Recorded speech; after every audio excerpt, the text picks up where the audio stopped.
If you fill a balloon with helium, a substance lighter than the nitrogen, oxygen, and other elements which compose the air around it, the balloon will immediately fly upwards. If you fill a balloon with hydrogen, a substance even lighter than helium, the balloon will fly upwards even faster.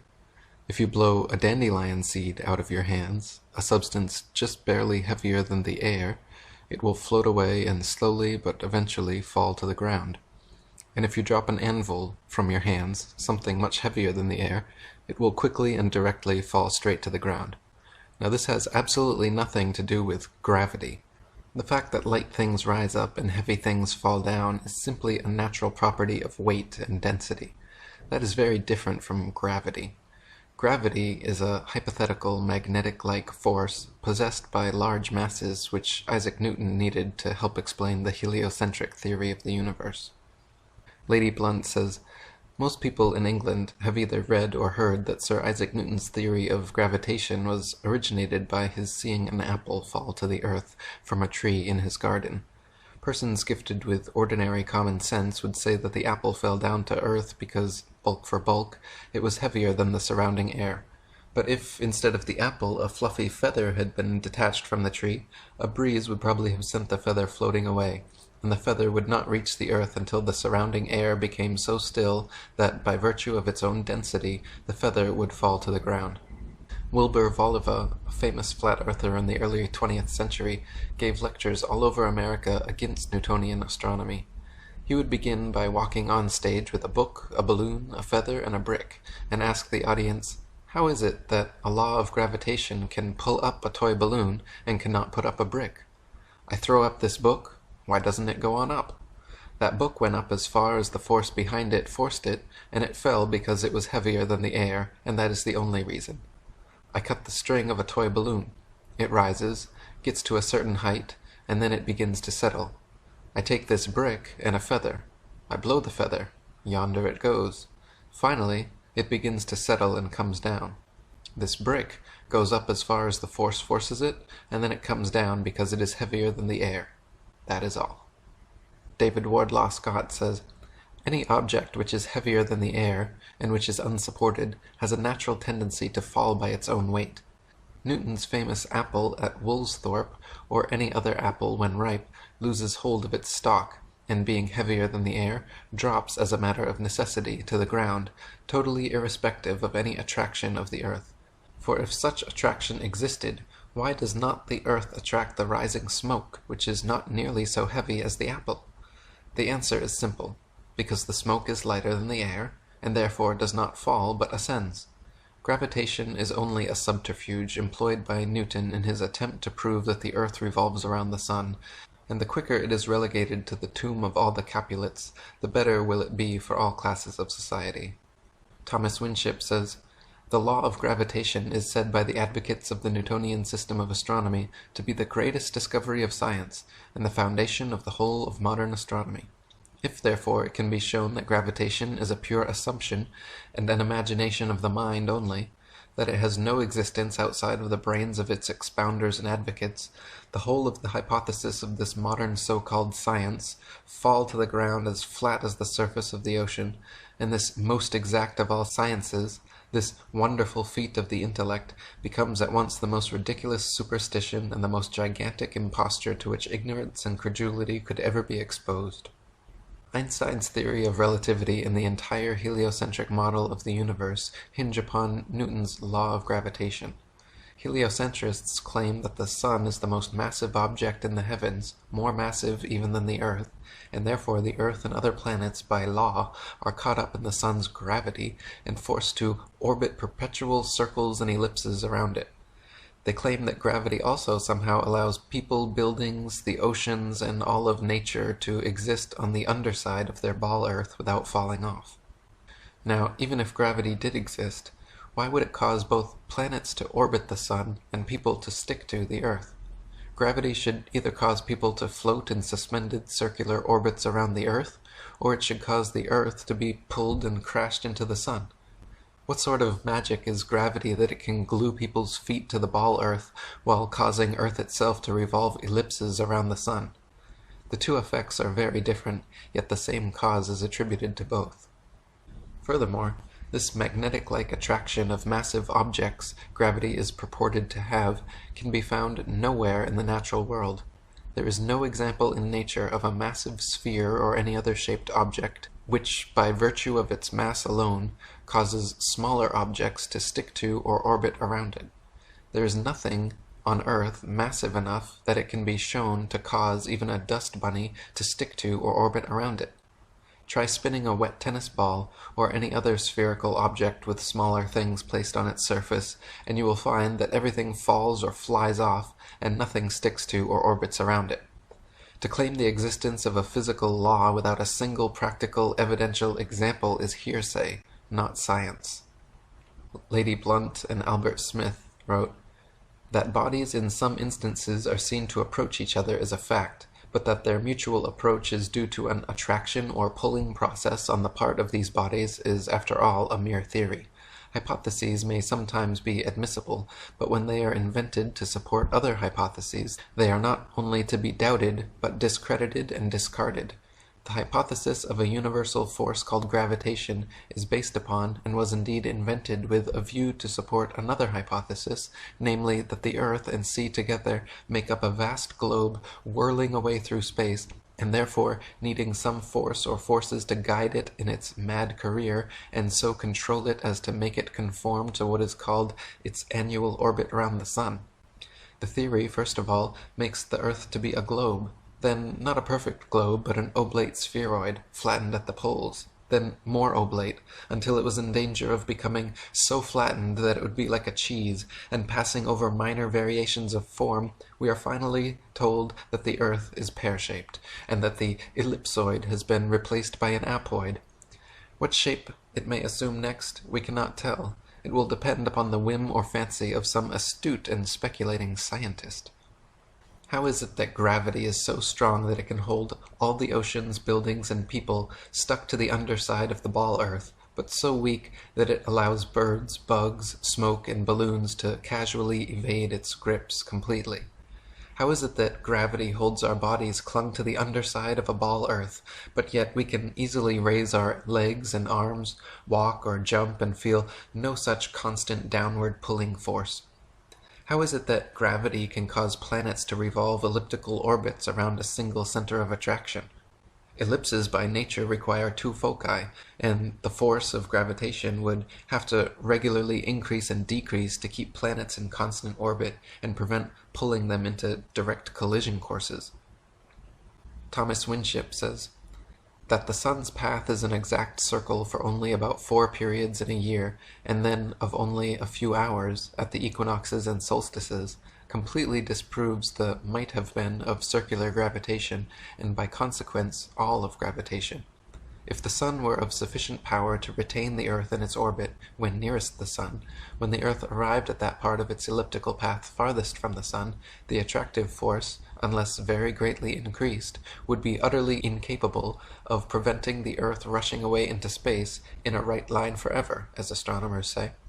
On the other hand, it is equally clear that if the sun's attraction were just sufficient to keep the earth in its proper path when farthest from the sun, and thus to prevent it rushing off into space, the same power of attraction when the earth was nearest the sun would be so much greater that, unless the attraction were very greatly diminished, nothing would prevent the earth rushing towards and being absorbed by the sun, there being no counterbalancing focus to prevent such a catastrophe.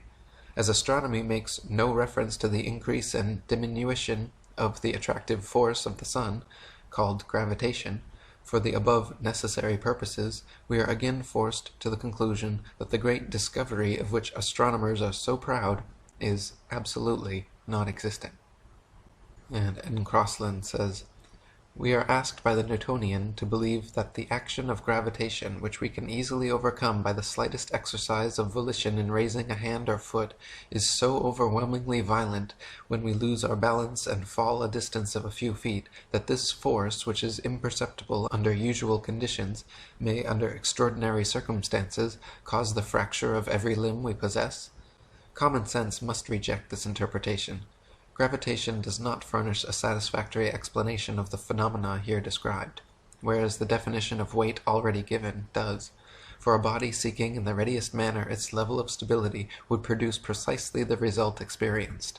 If the influence which kept us securely attached to this earth were identical with that which is powerful enough to disturb a distant planet in its orbit, we should be more immediately conscious of its masterful presence and potency, whereas this influence is so impotent in the very spot where it is supposed to be most dominant that we find an insurmountable difficulty in accepting the idea of its existence. Heliocentrists claim the ball Earth is perpetually spinning on its axis at a mind-numbing 1,038 miles per hour, or 19 miles per second, and somehow people, animals, buildings, oceans, and other surface phenomena can stick to the underside of the spinning ball without falling or flying off. Take a ride on the gravitron at your local amusement park, however, and notice how the faster it spins, the more you are pushed away from the center of spin, not towards it. Even if the centripetal, inward-pulling force of gravity did exist, which it does not, the centrifugal, outward-pushing force of the ball Earth's supposed 19-mile-per-second spin would also exist and have to be overcome, yet neither of these opposing forces have ever been shown to have any existence outside the imaginations of heliocentric scientists. David Wardlaw Scott says, "We are not like flies which, by the peculiar formation of their feet, can crawl on a ball, but we are human beings who require a plane surface on which to walk, and how could we be fastened to the earth whirling, according to your theory, around the sun, at the rate of 19 miles per second? The famed law of gravitation will not avail, though we are told that we have 15 pounds of atmosphere pressing on every square inch of our bodies, but this does not appear to be particularly logical, for there are many athletes who can leap nearly their own height and run a mile in less than 5 minutes, which they could not possibly do if they were thus handicapped." And Crossland says, "The attraction of gravitation is said to be stronger at the surface of the earth than at a distance from it. Is it so? If I spring upwards perpendicularly, I cannot with all my might ascend more than 4 feet from the ground. But if I jump in a curve with a low trajectory, keeping my highest elevation about 3 feet, I might clear a bound of space above the earth of about 18 feet, so that practically I can overcome the so-called force, pull, at the distance of 4 feet, in the proportion of 18 to 4, being the very reverse of what I ought to be able to do according to the Newtonian hypothesis." Newton also theorized, and it is now commonly taught, that the Earth's ocean tides are caused by gravitational lunar attraction. If the moon is only 2,160 miles in diameter, and the Earth 8,000 miles, however, using their own math and law, it follows that the Earth is 87 times more massive, and therefore the larger body should attract the smaller to it, and not the other way around. If the Earth's greater gravity is what keeps the moon in orbit, it is impossible for the moon's lesser gravity to supersede the Earth's gravity at Earth's sea level, where its gravitational attraction would even further out-trump the moon's. Not to mention the velocity and path of the moon are uniform, and should therefore exert a uniform influence on the Earth's tides, when in actuality the Earth's tides vary greatly. Furthermore, if ocean tides are caused by moon's gravitation, how is it that lakes, ponds, and other smaller bodies of standing water remain outside the moon's grasp, while the gigantic oceans are so affected? Thomas Winship says, "If the moon lifted up the water, it is evident that near the land the water would be drawn away and low instead of high tide caused. Again, the velocity and path of the moon are uniform, and it follows that if she exerted any influence on the earth, that influence could only be a uniform influence. But the tides are not uniform.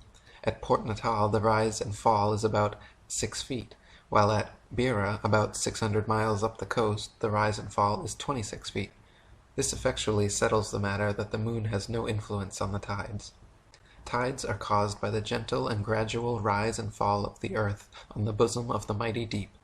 In inland lakes there are no tides, which also proves that the moon cannot attract either the earth or water to cause tides, but the fact that the basin of the lake is on the earth, which rests on the waters of the deep, shows that no tides are possible, as the waters of the lakes together with the earth rise and fall, and thus the tides at the coast are caused, while there are no tides on waters unconnected with the sea. Samuel Rowbotham says, "It is affirmed that the intensity of attraction increases with proximity and vice versa. How then, when the waters are drawn up by the moon from their bed and away from the earth's attraction, which at that greater distance from the center is considerably diminished, while that of the moon is proportionally increased, how is it possible that all the waters acted on should be prevented leaving the earth and flying away to the moon? If the moon has power of attraction sufficient to lift the waters of earth at all, even a single inch from their deepest receptacles, where the earth's attraction is much greater, there is nothing in the theory of attraction of gravitation to prevent her taking to herself all the waters which came within her influence. Let the smaller body once overcome the power of the larger, and the power of the smaller becomes greater than when it first operated, because the matter acted on is nearer to it. Proximity is greater, and therefore power is greater. How then can the waters of the ocean immediately underneath the moon flow towards the shores, and so cause a flood tide? Water flows, it is said, through the law of gravity or attraction of the earth's center. Is it possible then for the moon, having once overcome the power of the earth, to let go her hold upon the waters through the influence of a power which she has conquered, and which therefore is less than her own? The above and other difficulties which exist in connection with the explanation of the tides afforded by the Newtonian system have led many, including Sir Isaac Newton himself, to admit that such explanation is the least satisfactory portion of the theory of gravitation.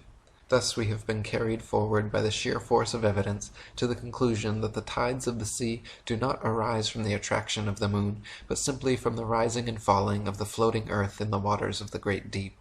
That calmness which is found to exist at the bottom of the great seas could not possibly be if the waters were alternately raised by the moon and pulled down by the earth." David Wardlaw Scott says, "Even Sir Isaac Newton himself confessed that the explanation of moon's action on the tides was the least satisfactory part of his theory. This theory asserts that the larger objects attract the smaller, and the mass of the moon being reckoned as only 1/8 of that of the earth, it follows that if, by the presumed force of gravitation, the earth revolves around the sun, much more for the same reason should the moon do so likewise, instead of which that wilful orb still continues to go round our world. Tides vary greatly in height, owing chiefly to the different configurations of the adjoining lands. At Chepstow it rises to 60 feet, at Portishead to 50, while at Dublin Bay it is but 12, and at Wexford only 5 feet. That the earth itself has a slight tremulous motion may be seen in the movement of the spirit level, even when fixed as steadily as possible, and that the sea has a fluctuation may be witnessed by the oscillation of an anchored ship in the calmest day of summer.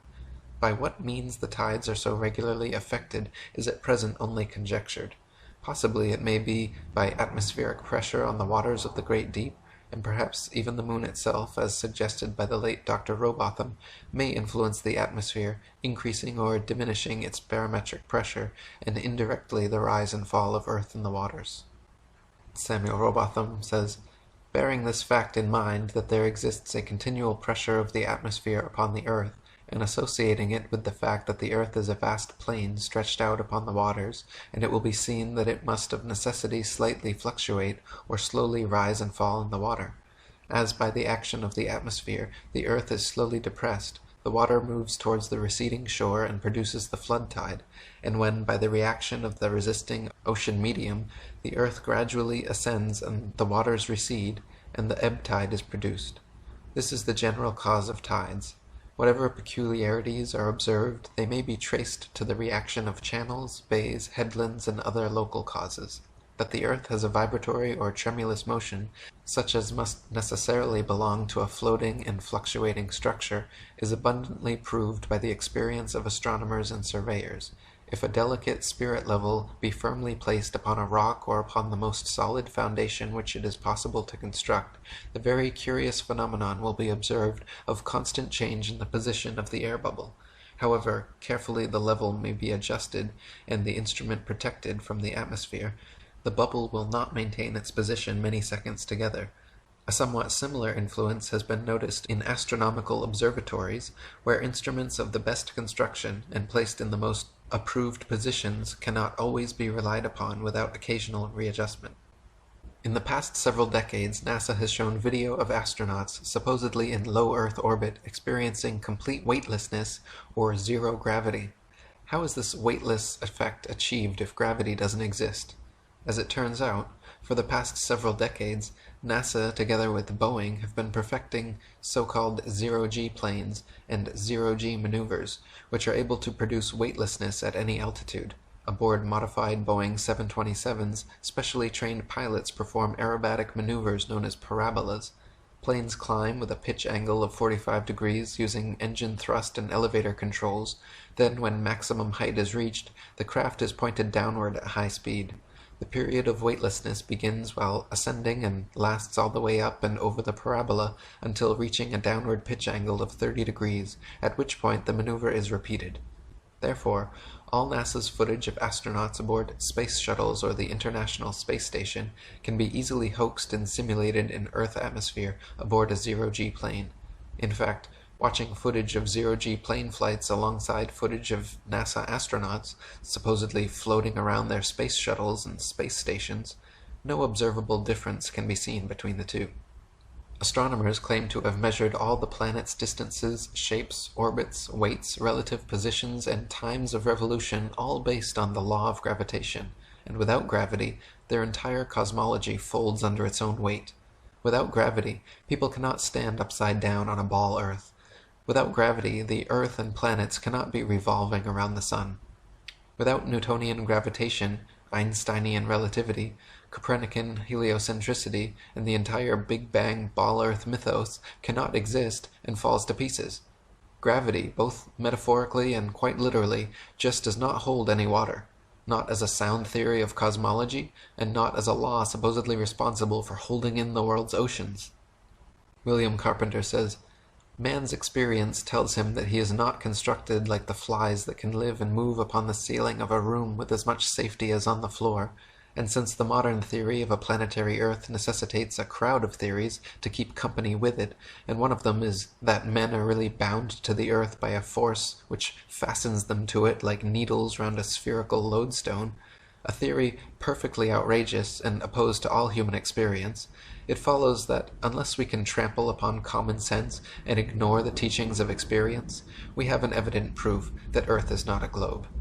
If we could, after our minds had once been opened to the light of truth, conceive of a globular body on the surface of which human beings could exist, the power, no matter by what name it be called, that would hold them on would then necessarily have to be so constraining and cogent that they could not live.